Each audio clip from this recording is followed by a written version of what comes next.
Namaste, students. Khusro Bitiyong. I, JVN Dr. Naren Singh Shekhawat, Assistant Professor, Department of Salgatantra, Faculty of Ayurvedic Science, Jyoti Vidyapith Women's Institute, Jaipur.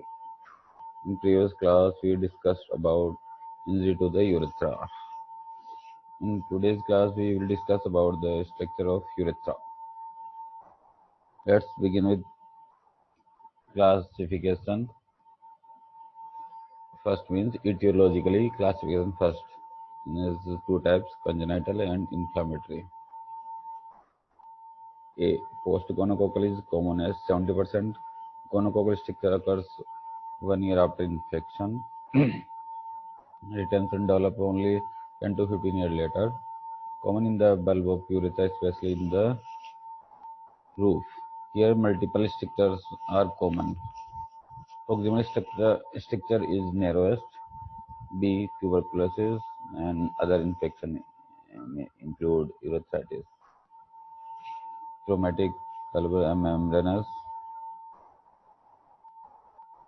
Post-instrumentation include catheter, dilator, cystoscope, etc. And post-operative cause is prostatic surgery, urethrostomy. Classification second, proximal and distal. Common in bulbar urethra 70%. Congenital, distal include congenital, often traumatic in children. Classification third, permeable and impermeable.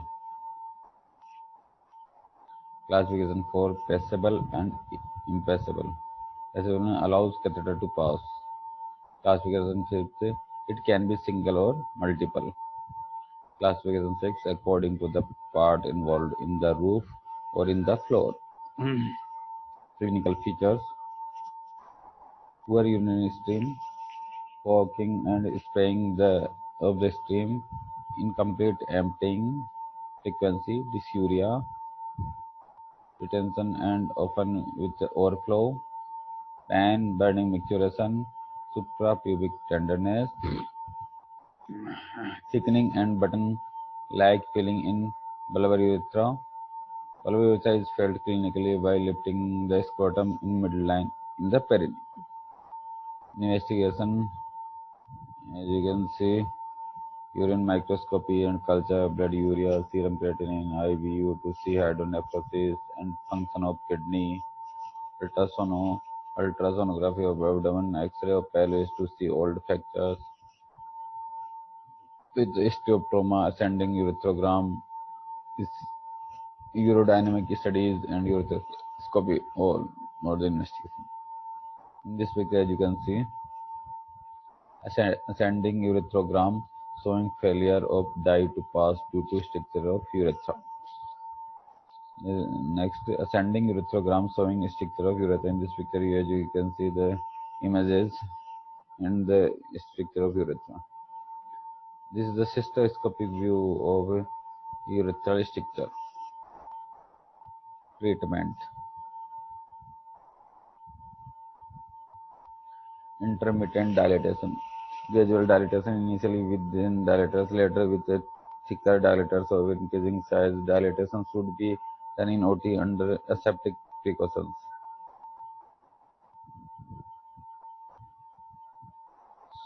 Should avoid forcible dilatation or over dilatation.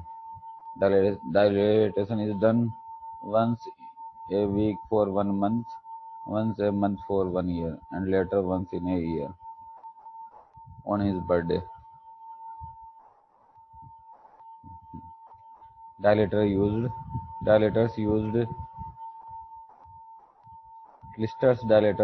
cluster dilator, filiform bogies.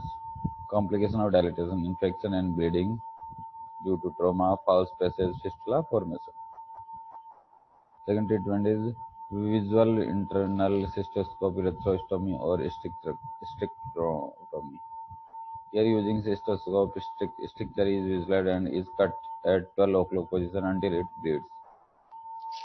After that, Foley's catheter is passed and kept in position for 48 hours.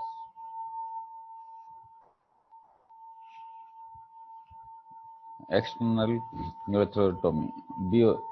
by open method, presently not commonly done as cystoscopic thoracotomy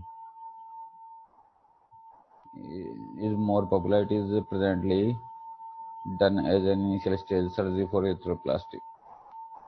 Complication of restrictor urethra included retention of urine, urethral fistula infection, urethritis, cystitis, and pyelonephritis, urethral diverticula, periurethral abscesses, bilateral hydronephrosis, stone formation, renal failure due to staining, hernia, hemorrhoids, rectal prolapse.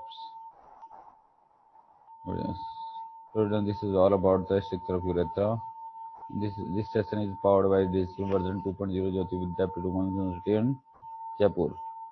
I hope you are satisfied with this digitation. If you have any doubts and queries, please mention in comment box. I will resolve it soon. Thank you, students. Namaste, students.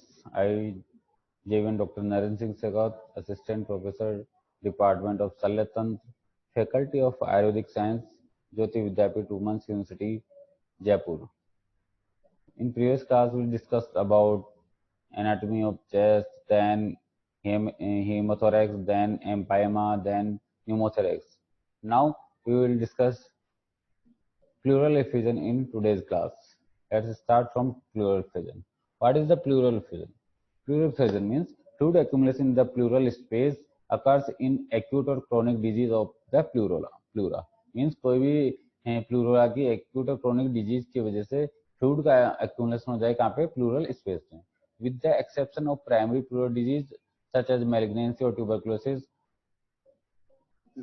most often pleural effusion is a sign of disease and not a disease itself. Pleural effusion एक तरह से एक disease का sign है, ना कि एक तरह से डिजीज है, क्योंकि और जैसे मैलिग्नेंसी में, ट्यूबरकुलोसिस में, इन डिजीज के अंदर प्लूरल इफ्यूजन होता है, फ्लूइड का एक्यूमुलेशन होता है प्लूरल स्पेस में, इसलिए एक तरह से एक सिम्टम्स है किसी डिजीज का. Clear? Causes of pleural effusion, इसके इफ्यूजन के कोजेज क्या क्या हो सकते हैं? जैसे ट्रांजुडेट कोजेज मींस इसमें क्या क्या इंक्लूडेड है? इंक्रीज हाइड्रोस्टेटिक प्रेशर, ये किसमें होता है? कंजेस्टिव हार्ट फेलियर में. डिक्रीज ऑनकोटिक प्रेशर की वजह से जो कोज होता है वो किस किस डिजीज में होता है? लिवर सिरोसिस में, नेफ्रोटिक सिंड्रोम में, एक्यूट ग्लोमेरुलर नेफ्राइटिस में, सीवियर हाइपोनेट्रीमिया में, मिक्सेडिमा में, मेक सिंड्रोम में, इन एंड पेरिटोनियल डायलिसिस में, सार्कोइडोसिस में, इनमें ये डिक्रीज ऑनकोटिक प्रेशर मिलता है, उसकी वजह से ट्रांजुडेट होती है. ट्रांजुडेट मतलब एक फ्लूइड का कलेक्शन होता है, तो ये कोजेज हैं ट्रांजुडेट इसमें. एक्सुडेट में सेकंड अपन पढ़ रहे हैं. एक्सुडेट में कौन कौन से कोजेज हो सकते हैं? जैसे इन्फ्लेमेटरी कंडीशन ऑफ प्लूरा की कोई इन्फ्लेमेटरी कंडीशन, जैसे tuberculosis, bacterial pneumonia, viral pneumonia, fungal infection, parasitic infection etc, या पल्मोनरी एल्बोलिज्म. सेकंड कोज बी, कोलेजन वेस्कुलर डिजीज. कौन कौन से हो सकती है? सिस्टमिक लूपस इरिथेमेटस, जिसको SLE अपन बोलते हैं, systemic lupus erythematosus. Second rheumatoid arthritis, ये है कोलेजन वेस्कुलर डिजीज. ठीक है. C, disorder of adjoining structures, जो एडजॉइनिंग स्ट्रक्चर्स आसपास के स्ट्रक्चर्स है उनकी वजह से उनमें डिसऑर्डर्स की वजह से अगर कोई फ्लूइड कलेक्शन होता है तो वो कोजेज इसमें इंक्लूड करते हैं. जैसे इसोफेजियल रप्चर होता है, डायफ्रामेटिक हर्निया हो गया, लिवर एब्सेस हो गई, सबफ्रेनिक एब्सेस हो गई, या पैनक्रेटाइटिस हो गया. Clear students? डी, मैलिग्नेंसी, कोई भी मैलिग्नेंसी, जैसे मैलिग्नेंसी ऑफ लंग्स हो सकता है, या मिडियस्टाइन और अदर लिम्फ नोड की वजह से हो सकता है, या मीजोथेलेमिया हो सकता है, सुपीरियर वेना का ऑब्स्ट्रक्शन की वजह से हो सकता है.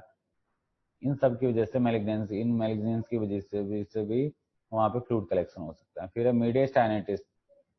मीडियस्टाइनिटिस जो मीडियम स्टाइनम जो स्ट्रक्चर है स्पेस है उसके अगर कोई इन्फ्लामेशन के, जैसे कोई चेस्ट वॉल इंजरी हो गई, या काइलोथोरेक्स हो गया, या हीमोथोरेक्स हो गया, मतलब काइल्स कलेक्शन हो गया, बाइल्स कलेक्शन हो गया किसमें? थोरेक्स में. या फिर ब्लड कलेक्शन हो गया किसमें? थोरेक्स में. ये सारे कोजेज इसमें हो सकते हैं. और भी बहुत सारे कोजेज है, पोस्टेरिया, यूरेमिया, ये सारे कोजेज इसके हैं. ठीक. Pleural effusion, what is the sign of pleural effusion? Fluid collection in pleural effusion में क्या होता है, pleural effusion of fluid collection, जो इस डायग्राम में दिख रहा है आपको कि प्लूरल स्पेस के अंदर फ्लूइड एक्यूमुलेशन हो रखा है, उसकी वजह से जो लंग्स है वो कोलैप्स हो गया, उसमें प्रेस, उसमें कॉन्ट्रैक्शन, उसमें वो डिमेंस्ड हो गया है, ठीक है। ये किसकी वजह से होता है, प्लूरल स्पेस में राइट लंग्स में कलेक्शन, फ्लूइड कलेक्शन की, healthy lung, left lung healthy lung. आपको भी तो बताए थे ट्रांजुडेट और एक्जुडेट। तो pleural effusion can be classified into two group, transudate और एक्जुडेट। ट्रांजुडेट कोई डिजीज की वजह से, एक्जुडेट मतलब कोई इन्फ्लामेशन प्रोसीजर की वजह से। Clear students? क्लिनिकल फीचर्स क्या क्या होंगे? Classical presentation is pleuritic chest pain and fever.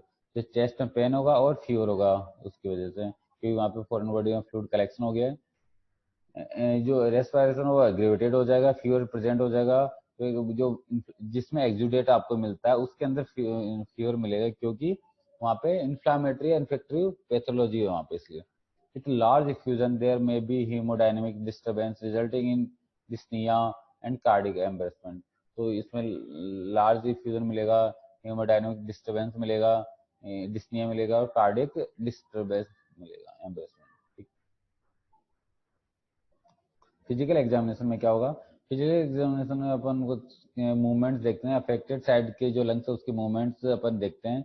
With a large with a large effusion the patient is more comfortable in sitting posture. Large effusion होगा उसके अंदर patient क्या होगा, सिटिंग पोस्चर में comfort feel करेगा। क्यों?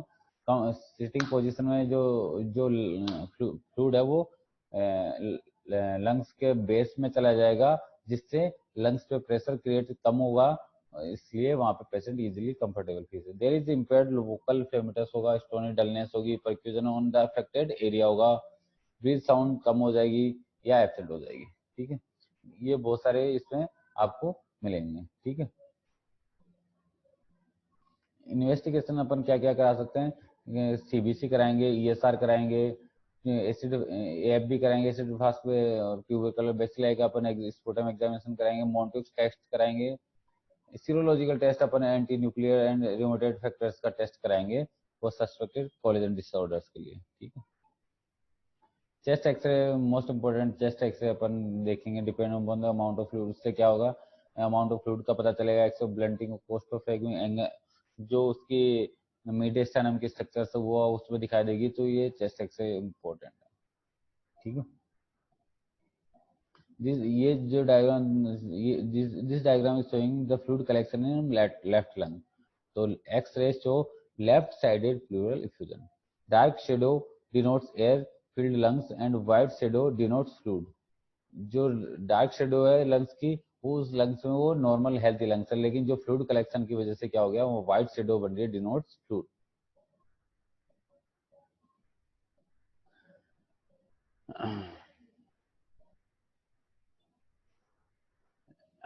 Diagnostic pleural aspiration X examination, अपन pleural effusion pleural aspiration करेंगे और उसका एग्जामिनेशन करेंगे, ठीक है। कैन बी थोरेकोसेंटेसिस, इसमें अपन ट्रीटमेंट जो करेंगे वो है थोरेकोसेंटेसिस। थोरेकोसेंटेसिस में क्या होता है इसका ट्रीटमेंट में, thoracocentesis also known as thoracocentesis, और